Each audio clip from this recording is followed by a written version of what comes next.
All right, new product time, Lady Ada. Okay. All right, new products. Do this thing. Yeah, new products this week. First up, glitchy blanket. Yeah. This I take them home? Yes, this is good. For us. All right, good. So we get to keep one. This is from Phillips Stern, right? This is a Phillips Stearns. Yeah, Phillips. Tonight is a night of Phillips. All Phillips. So this is a really awesome glitch textile. I can hold this up. It's super soft and comfy, and it has this beautiful like glitch effect on it. And I can show it on the overhead too later if you'd like. But it's like glitch art, but it's woven into this cool throw, and then you can cover your head with it, and your fears will disappear. Or you can wear it like a poncho a little bit. So there you go. Okay. It's kind of cool. I really like it, and it's large enough that you can put on a couch or a bed or whatever. But it is really neat. And we met Phillips Stearns, and this is like really awesome art. And the back looks really neat too. He's one of my favorite living artists. Yeah. Good glitch art. Because it'd be, you know what? It's weird to say my favorite dead artist. And aren't these made in Germany? I believe so. Yeah, I think these are made in Germany. So they're woven at a factory. He sends them the files, and they weave them. So this is kind of neat. Oh wait, here there's a little card that comes with it. Yeah. So if you want to check it out, phillipsstearns.com as well. Glitch textiles. Okay. All right. So next up, LED. It's not an LED. It's not an LED. It looks like an LED, but it's not. So what is it? This is a photo transistor. This is a sensor, and there's a little. It's kind of the opposite of an LED. When you shine light on it, more current goes through.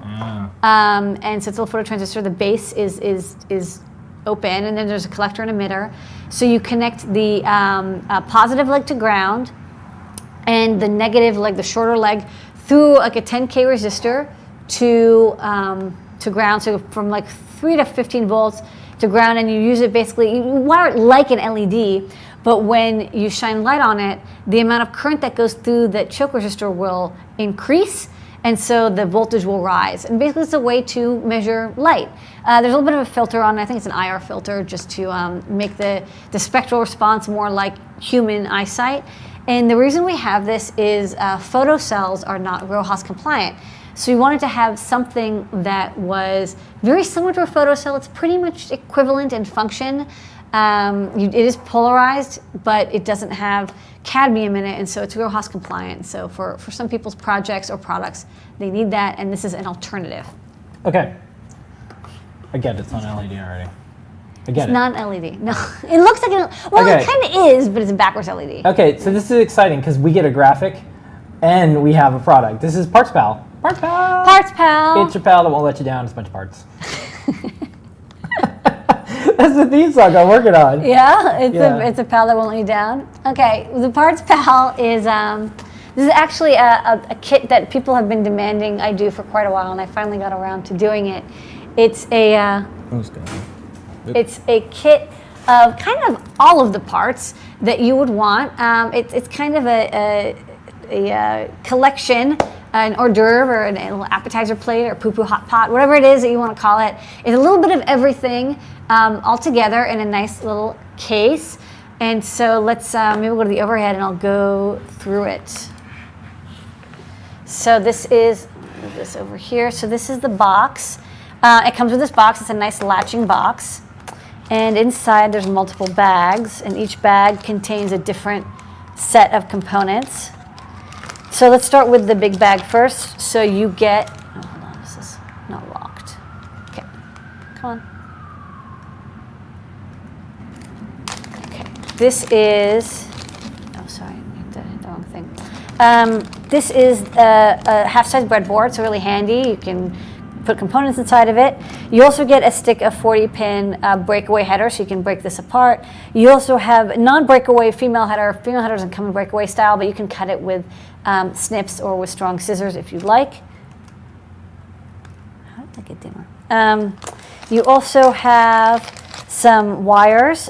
These are pull-apart wires, so you can pull them off, and you get 20 short wires and 10 long ones, and they come in 10 different colors, so you get like a full set of colors, so it's kind of nice.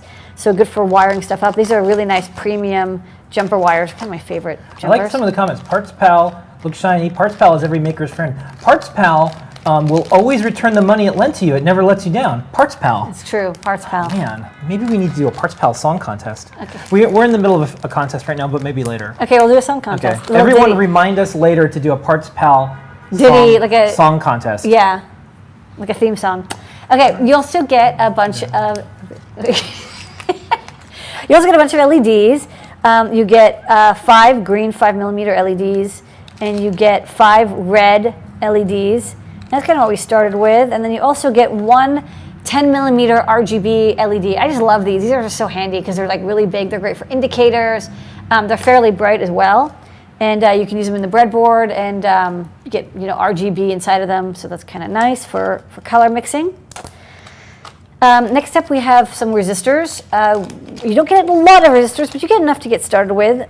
Here's 10 4.7K, 10 1K, 10 560 ohm, and 10 10K. So kind of like a little bit of a starter taster pack of resistors. These are kind of the resistors that I use the most, so I thought that would be handy. Come in a little bag. You also get a bunch of capacitors. These are really handy because you can get resistor kits, but capacitor kits are rarer. So this is 10 microfarad 50 volt. So that's one set. You get 5 of those. You get 5 100 microfarad 16 volts. So of course, the lower the capacitance, the higher the voltage. It's usually a trade-off. We want to keep it. So if you really need high voltage, use 10 microfarad. If you are using everyday voltages that most makers use, the 100 microfarad will work fine.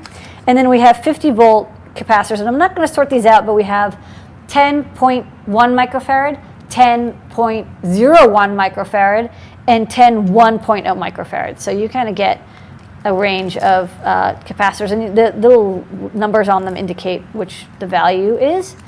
So that's kind of handy.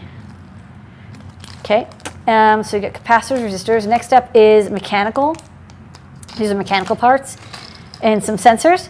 You get a piezo buzzer. I love these. You can make beepy sounds. You can also use it as a basic tap sensor. You can show a microcontroller pin. When you tap it, there's a little bit of a voltage spike.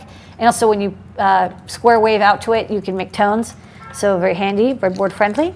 You get 3 breadboard friendly slide switches. They fit into a breadboard, and they have single pole, double throw. Yeah, that's right. I always get those confused. Slide switch, so it's kind of handy. You get 3 of those. You get 5 6mm tactile switches. These are also breadboard friendly, and press, and then the pin's short, handy for basic interfaces. These are super common. You get a 1 kilo ohm potentiometer. So these are nice breadboard friendly potentiometers, and with the twisty knob. And you get a 10K one, so you get one 1K and one 10K, so it's kind of nice. One of each, and nice knob with an arrow. Again, breadboard friendly. You can use it with that solderless breadboard. All this stuff is breadboard friendly, which is kind of the point. You get a 10K thermistor. It's not as nice as an analog out temperature sensor, but we have code example. You can use it as a temperature sensor. You just need one of the 10K resistors and set up a divider, and then it's quite easy to measure the voltage and convert it to temperature. You get a photocell, so a light sensor, and you get a vibration switch. So when you flick it or when something moves, the 2 pins short together. So it's another easy way to sense motion. I call it the poor woman's accelerometer. If you just want to tell it something's moved, this is a good sensor to use. Okay, so those are the little sensors and such. And then we're not done yet. We have one more baggie. You can tell there's a lot of parts. There's like 170 total parts. And this is the anti-stat bag, so you can tell it's going to be silicon components or semiconductor components. So you get 5 power diodes. These are 1N4001 power diodes. These are good as flyback or power or full wave or half wave rectifiers. So it's 1N4001s. You get 5 single signal diodes, 1N4148s. Can be used as small flybacks, but also really good for just signal diodes. You don't want to use them for power regulation so much, but if you want to have voltage go only one direction, you want to use this as part of a filter or something, you're useful. I'm always using diodes and stuff for things. This is, one LD33, 3.3 volts, 1 amp or so voltage regulator. So if you need a 3.3 volt output, you get that. Two 7805s, 1 amp 5 volt regulators. So handy if you need to get a 5 volt regulated output. And then you get 5 NPN transistors and 5 PNP transistors are kind of common. I think they're like 30 volt transistors, about 200 milliamps probably each. Good for all sorts of power switching. You can actually do quite a bit. These are pretty good transistors, so if you want to power high voltage stuff from a microcontroller pin, you can use this. You can use it for powering a small motor with the flyback diodes and do basic stepper motor control and stuff. You can make it a slightly crummy but still functional H-bridge if you really, really needed to. And then finally, TLC 555. So this is a wide voltage range and low current 555 timer. I really like this particular 555. It's a little more expensive than the NE 555, but it's CMOS, not TTL. So it comes in foam, and you can run off of batteries. You can run off of a AAA battery even, which is really nice. And I think it goes up to a megahertz. So great for all sorts of timing needs. All right, so that's Parts Pal. There's a lot, but I want to explain every component. So I think it covers everything that you need. I'm not against adding more parts later, but I wanted to get started with this. I wanted to basically be able to make it $20 because I think that's an important price to hit, so that you can, when you get this, you know that you'll have enough to build all the projects that you're working on. I mean, it doesn't come with a microcontroller. You'll want an Arduino or a Raspberry Pi to go with it. But no matter what you have, you can probably make it work. Yeah. Like, there's a lot of components that will can be used with any kind of microcontroller or microcomputer electronics project. You can do analog 555 timer. You Except no imitation. Don't buy Breadboard Buddy. He's not your buddy. He's not your buddy. Breadboard Buddy's a liar. Actually, it's not a bad name. Actually. Yeah. Breadboard Well, Buddy, no, because Parts Pal. when we think about names, there was this doll back in like the 80s. It was like my buddy, and me, and then the movie Chucky came out, and it was this doll that like hurt kids and stuff, and it was super scary. So that's why it's not Breadboard Buddy. It's Parts Pal. We also wanted to have it be gender neutral. Yeah. Yeah, pal is pal. Mm-hmm. Yeah. Okay. All right, and the star of the show, besides you this week, is This is a precision real-time clock. this clock thing. We're going to be making a featherwing out of this as well. It's coming soon. But this is a little breakout for the DS 3231. It's a high-precision real-time clock. What's neat about this is it has the crystal that normally would come with your real-time clock, this little 32 kilohertz crystal. It's inside the chip.